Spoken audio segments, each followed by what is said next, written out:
tuning in into Heavenly Cynt, people you should know. My name is Cynthia. I am the founder and owner of Heavenly Cynt Youth Mentoring Organization, where we expose kids to different outside of their neighborhoods.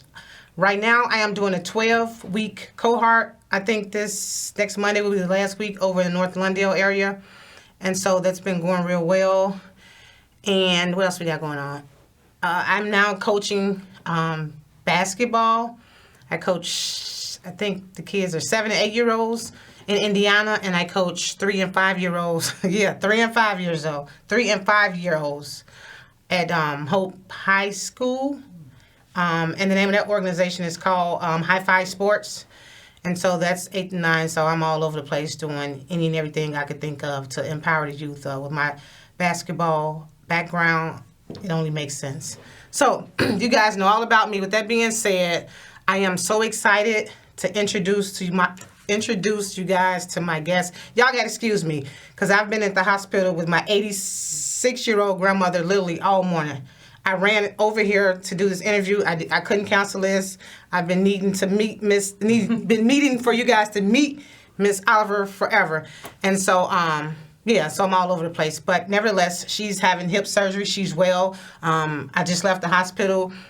Surgery went well. She's now recovering. She's resting. So right after this, I'm going back over there. So if I make a mistake or sound like I'm impaired or whatever, charge it to my head, not my heart. Well, with that being said, so as I was saying, to my left, to my right, left, right. She on my right. Miss Oliver, you can't say anything, you can't mention Austin without knowing who this young lady is. It's been in the making for me to have her on the show.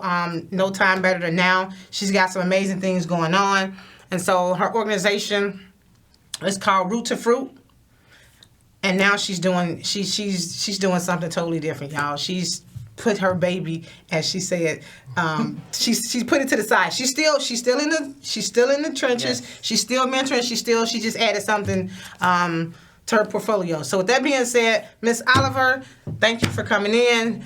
Tell my guests who you are and what you got going on. Hello, everyone. First of all, thank you so much. Shout out to Cynthia for we have definitely crossed paths so many times, and we stay in touch on Facebook, so I see everything that she's doing. I am born and raised city of Chicago in Leclerc Courts, raised on the west side, and I have embraced every part of being from this side of town and making sure that I represent it well and the stock that comes from the city of Chicago and the west side of Chicago. So I started Root to Fruit in 2009. I was young, y'all. Started it early. Honestly, didn't know what I was doing. Didn't really understand the whole concept of like starting a foundation or an organization, nonprofit organization. I did have a heart for kids, though, much like Cynthia. When you stay in certain areas and you see the type of things that happen or don't happen for kids who look just like you and you were once small like them. I just wanted to be a safe space for those kids. I wanted to be kind of like a neighborhood mom. And the best way I know how to do that was to nurture the gifts and the talents that I saw around me every day. They were not my kids biologically, but those are always my babies to this very day. Those are still my babies. And that is the work in my heart that I feel I was called to do. I didn't choose the work chose me. I love it. Absolutely. And now over the years, I've been doing it since I was 19. I am now 40 years old. That's your ministry. So let me ask you this, Root to Fruit, how did you come up with that name? I actually came up with Root to Fruit after reading a book by, the book was by one of the gentlemen that started FUBU. Damon Williams? Damon Williams. Damon Williams wrote a book, and the foreword in the book was written by Russell Simmons. I'm gonna read that book. And it changed my entire my mindset about how to approach things. And the foreword that Russell Simmons wrote really spoke to what it means for us as Black people to choose a place to plant seeds and watch them grow. And he said it is our job to sow those seeds and watch them grow from root to fruit. And I don't know what it was. I was like, man, that just stuck with me. Like a year later, I couldn't shake the whole root to fruit. I love it. just the words. And I thought about what I was doing in the community. So I just changed the 2, T-O, to the number 2. I love it. I was like, all right, we gonna rock with Root to Fruit. Wait a minute, before they start laughing at us, I just got a revelation. So there's a comedian named Damon Williams, right? So Yep. did we get the name right? Because I know I watch Shark Tank all the time. So he's on Shark Tank. Is He's it Damon? on Shark Tank. Is it Oh, Damon? is it Damon John? Okay. I think it's So Damon John. don't y'all be laughing at us talking about, Yeah. we're talking about Damon Williams, because I know he's a comedian. Damon John, one Okay. of the founders of FUBU, yes, on Shark Tank. Yes. So most times when people start youth organizations, most times they have children that are the driving force. Like, for instance, my son is 17 years old, and he's the reason I started my organization, because I wanted to be able to provide outlets and avenues for him, as opposed to me running around trying to find stuff for him. So I'm like, okay, let me just create this and let me create this. So most of what I do, majority of what I do, is me, finding an outlet and avenue, to where my son can walk in and be able to be safe, be in a safe environment. Yeah. I started Root to Fruit, honestly, before my son was born. So my son is 17 now too. They gave me an opportunity to run summer camp for Moore Park over on Adams. And that one summer, it was like, man, it changed everything that I thought about because I used to volunteer for the park. I used to just go up there and teach dance for the girls. Like, when I came home from school, Nice. I'd go up there and teach dance, since I'd be home for like a month or 2. And one day I was getting ready to leave, and the supervisor was like, you ever thought about working for the park? I was like, no. She was like, you should. Like, you really like these kids, and they really like you. And then one day I came up there, and I was like, all right, if you got something like for the summer, I'll be here for the summer. And I ran the summer camp. The big boss happened to be riding around doing his checks on his supervisors, and he saw me with them kids, and he was like, y'all need to figure out if she want to do this year round. That's really how I got my start. Like, those kids really didn't, not that they didn't have anything like going on, but they gravitated to me, and I figured, like, man, if I could do this, and then as much as I enjoy it, then I could possibly turn this into a career. I had to lose a kid though. I lost one of the little boys. He was 17, and he had walked me home the night before. So the next day I came to work, and they was all waiting to tell me that, like, he had passed away. And I told my boss then, I was like, man, I don't know how much I can, like, do this. I don't want to just play with the kids. Like, I need to do something to help them. So that really spurred, like, that brought Root to Fruit back to my remembrance. Wow. And I just got to, like, humping after that. After, he passed away, I was like, man, we got to do something, because I don't want to have to see another kid be buried. Not that I can save them all, but if I can at least put myself in a space where they don't have to be out there and exposed to that, then we cooking. I love it. And so the thing about working with youth is that you honestly have to have a heart for it. It ain't for the faint. It ain't for the weak. And like she said, once the kids gravitate to you, it's curtains. I mean, now you locked in with them. And so the last thing you want to do is, turn your back on or decide that this ain't for you. Once you win for the long haul. Yes. And she said it took for somebody else to see, the impact she had on those children, for her to, be in a space to whereas, now she then brought Root to Fruit back to life. Yes. So that's awesome. I love to hear stories like that. So in the midst of that, what type of events or what have you been doing with Root to Fruit back when, up until now? We started just as a teen club. Okay. So like the park would let me host teens after school. Dope. So I would get like a lot of the teens from Austin High School, Douglas, and they would just walk to the park. They would pretty much be there with me until we closed. Wow. And once I hit like 30 kids, the party's supposed to be like 10 to 1, 15 to 1. Right. My boss came down like, man, you trying to get everybody fired. Like, you cannot have all these kids in here. I'm like, but they keep coming. I don't want to turn nobody away. Exactly. So they actually ended up like having a meeting where they was basically telling other like parks and supervisors, like, y'all need to look at what she's doing, figure out like who on your team can have that type of like effect or impact, and we could basically like model what she's doing. So they started teen clubs like across the park district. I love it. Honestly, that's what Teens in the Park came from. That was, shout out to the park district, okay. But I told y'all, come on, started here. Come on. Just so y'all know. But what we did do, even though I left the park a few years ago, and those same kids who were 9 and 10 when I met them are now 22, wow. 23. and those are mostly young men. Indeed. So mostly young men from the neighborhood. What we've grown into, though, is what we saw right before the pandemic. Y'all know, summertime, Chicago, things can get real tight. People coming outside that ain't been outside all winter. And we started to see an uptick in violence in our area of Austin specifically. It got real wild for a minute. A 3-year-old boy, Makai James, was killed sitting in the backseat of a car with his mom's boyfriend. I remember that story. And that hurt because I had just left, went to the grocery store, came back, and I saw all the commotion. What I realized was, like, people were getting together as adults, but I never saw anybody ask the kids in the neighborhood how that made them feel. So I just started asking the kids to come to my house. We would sit down, eat and talk. And I'd be like, man, I just want to know how y'all feel about everything that's happening right now. What safety looked like to those kids. And I didn't realize that as teenagers, nobody had actually asked those kids, like, what safety looked like or what it meant to them. So we took a few months. We took, like, pretty much almost 8 months of doing those, like, dinners and things. And I was writing down all the stuff that, like, those boys was talking about just in conversation, like places that they named specifically that it was like, oh, when I went there, I felt like this as a kid, or this brought back this memory. And I was like, you know what we gonna do? We gonna take everything y'all told me and I'm gonna put it into a plan. And this how we gonna work the plan. So we created what they call ASAP, which is the Austin Safety Action Plan. So it was 12 young men, 1 young lady.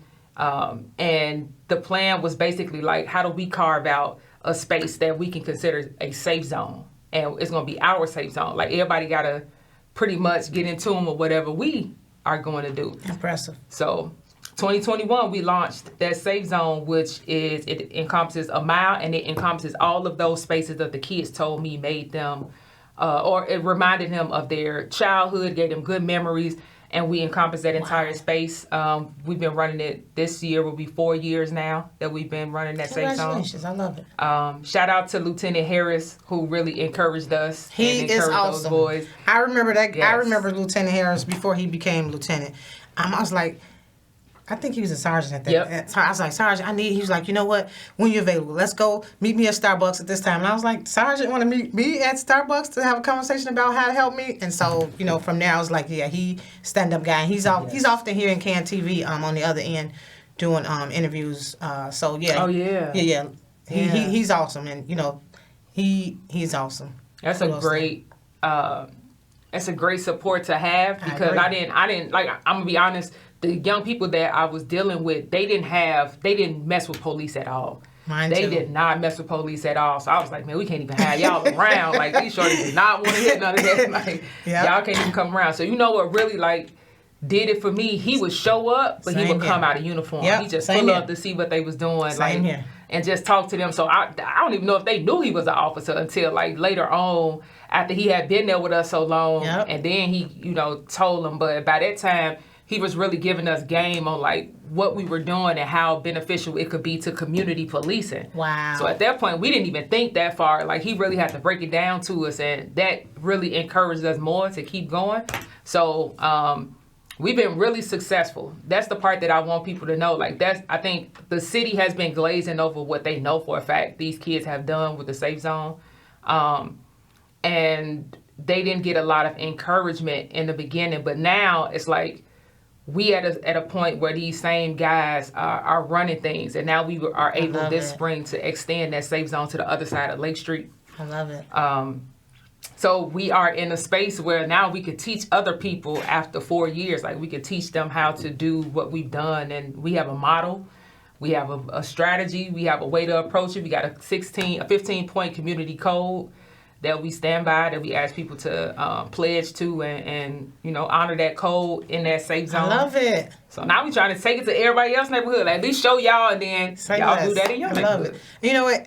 It was the same thing for us with the 9th District. The 9th District have been extremely supportive of us in regards to our youth. And so, same thing. The kids is like, we ain't messing with 12, we ain't messing with 12. And they would come to all events. And actually, that was one of the influences for our mascot, the police mascot. Okay. And so with that, because like she said, kids they ain't trying to hear that. So now we like, okay, we need to figure out something else. So most times when the cops come to schools, they don't look like us. So now the kids, they looking at somebody from a whole different nationality, trying to tell them who, what, when, why. And them kids was like, we ain't trying to hear that. Yeah. And so with the mascot, now, it's the friendly officers. So now we going to schools, we going to daycares, and, my aunt, she's retired now, so she's, promoting safety, bullying, and, all the other different things that entails police accountability. And so it's been awesome. So I'm happy to hear that, you've been able to implement that because it's needed. It really is. Absolutely. So I mentioned earlier that y'all hear all these wonderful things that she's been doing, all these initiatives that she didn't put a spotlight on, and so on and so forth. And so, and that's what we need. You don't hear stories like this about pushing forward. You hear about no knock against none of that, but the food giveaways and okay, we're giving this away, we're giving this, but what about the kids? You know what I'm saying? The kids can't. We often forget about the kids, and so when I see organizations saying, okay, yeah, we're doing this, and it's like, okay, where the kids at? Like, what are you doing for the kids? And so I'm so like I said, I'm so grateful to have her here with me because I've been watching her for quite some time, and I've seen her out there. She's an advocate for those kids over there, and that's what we need. And so I know y'all probably saying, but earlier you said that, she didn't put it to the side. What's going on? So she ain't put it to the side. Trust and believe. She's still out there. Don't let her fool y'all. But, at the same time, it's about growth. And you have to, when you start growing, you can go to another level. So with that being said, she is now a principal consultant, a Village Voice. And I was like, principal consultant, man, that's, you done went past the teachers and the substitutes principal. So can you tell us a little bit about that? Yes. Village Voice is my consulting firm that I actually started in 2021, right after the pandemic. Still during the pandemic, recovering. I was working for Lurie Children's Hospital, and I worked for Lurie Children's for 3.5 years. And I was their community engagement specialist, specifically for the Austin community, which is my neighborhood. So I had an opportunity to get into that corporate side and really see how things were run. Not only that, I found a space where I could really use my voice to advocate for my neighborhood and the health needs of the kids in my neighborhood. Shout out to Ann and Robert H. Lurie Children's, though, for really being in a space where they like, listen, we don't really know. We trying to figure out, show us how to do this. So, being able to go in and show them how to really communicate and do community engagement with communities of color was really big for me and for them. We now are, as of June, we broke ground on the first facility that Lurie will have on the west side. I saw that. Chicago Congratulations. Avenue. Congratulations. I saw it. I'm like, look at Aisha over there. Yes. 99-2000. We did it. It took me 3.5 years to get it done. But we did it, and the key to all of that was the ownership staying in the community. So Lurie is a renter. I set it up so that the partner, Stone CDC, which is a long-standing community member, he's also a pastor. Nice. I wanted to make sure that someone that has expressed to me that even during the pandemic, I met this man during the pandemic. Actually, I met him via Kevin. Okay. And this was one of the only clergymen that I saw that was trying to figure out how to use his church as a way to make sure that these kids could still do their work, could eat, the parents could go to work. I love it. I just thought that was so touching that he was trying to find help. The only thing he asked me to do, he was like, whatever we do, this has to serve this community. That's all he kept saying was this got to serve his neighborhood and these kids. He said something that really sat with me when I went home, and he said, I don't want to bring a kid in here and pray for them and then send them back into the conditions they're trying to get out of. Wow. And that I couldn't sleep thinking about that. Man, he really... That's deep. That's deep. Oh, it was heavy. It was heavy because he meant it, and you could feel the passion in it. When I came back to his church, he had taken everything out of it. He had taken all of the pews and everything. He had stripped the church, just put in tables and chairs. So he turned his church into an e-learning center during the pandemic. So I felt like he was the best partner to partner with Lurie. We have that space. Once I got that done, I was like, you know what? it's time for me to go full throttle into consulting, where I can do this for myself. Indeed. And create those partnerships and relationships and more community development for my people on my own terms. So I decided to resign from Lurie, but I made Lurie my client. So they are my client. Okay. And Win-win. my employer. Yep. Now y'all see why it was heaven sent for me to get her here. I mean, she's telling me some things that I didn't even know. I just see her from afar. I just see her with the kids, and so to hear that she's been a part of corporate world and creating these partnerships and being a woman of her word. You know, most times when people tell us. When people tell you, okay, let's do this, you know, we sit at the table smiling, but the time you walk away from the table, it's something different. So the fact that she was a woman of her word and kept it in the Austin community, I mean, speaks volumes. So kudos to you for that, because it's needed. It really is. Absolutely.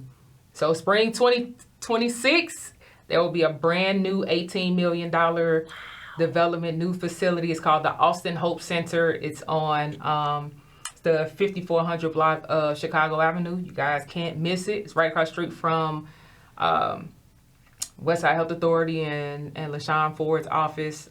And your kids will be able to get specialty care, also mental and behavioral health services, that's why I pitched the idea, so that our kids could, in walking distance, go to a space. And instead of our kids being taken out of the schools and sent to hospitals and police stations and mental facilities, there's a buffer. So now we can meet those kids where they are, instead of pushing our kids into this space where they are deemed crazy or mentally ill, or they could just be having a bad day. Correct. So now that space is what that is for. First floor is a cafe as well as community space. Nice. There's also a teen lounge that was designed by teens from Austin. They designed it. They're also creating the furniture for the space. And then Lurie's on the second floor. And there is another organization that does substance abuse and mental health on Thresholds. Will be on the third floor. So y'all going 2026, spring 2026, we pulling up in a big way, Westside, in a big way. I love it. So you know what? I'm glad that you said all this, because a lot of times we don't realize how trauma affects our kids. And like you just said, a lot of times they could just be having a bad day. Yeah. Something could have happened along the way or at home, whatever. And so, of course, kids act out when they're not feeling a certain way. Even adults, you know, we get to, I say all the time, we as adults, we get to go out and do whatever it is that will bring us some type of relief. But the kids don't have that option. You know, they got to be at grandma's house or be in a room playing a game, so on and so forth. And so now, you know, they got this built up anger, and so they have to release it somewhere. And so now once they pressure bust pipes, right? Yep. So now once they're acting out, you know, first thing they holler is, oh, he need medicine or she need. And it's just like, no, how about you take that kid to the corner and see what's going on with him before you label him. So, you know, we quick to do that for a check. And I'm like, no. So, again, I appreciate you immensely. We need to partner. I got some things that I want to do with the kids. And so, just thank you so much. Thank you guys, Can TV, for allowing me to have this platform to bring on Heavenly Sent People You Should Know. Thank you to my grandmother. She would be at home watching the show, but she's in the hospital. I'm about to get to her. She's recovering, so I'm just at 87 years old. That know.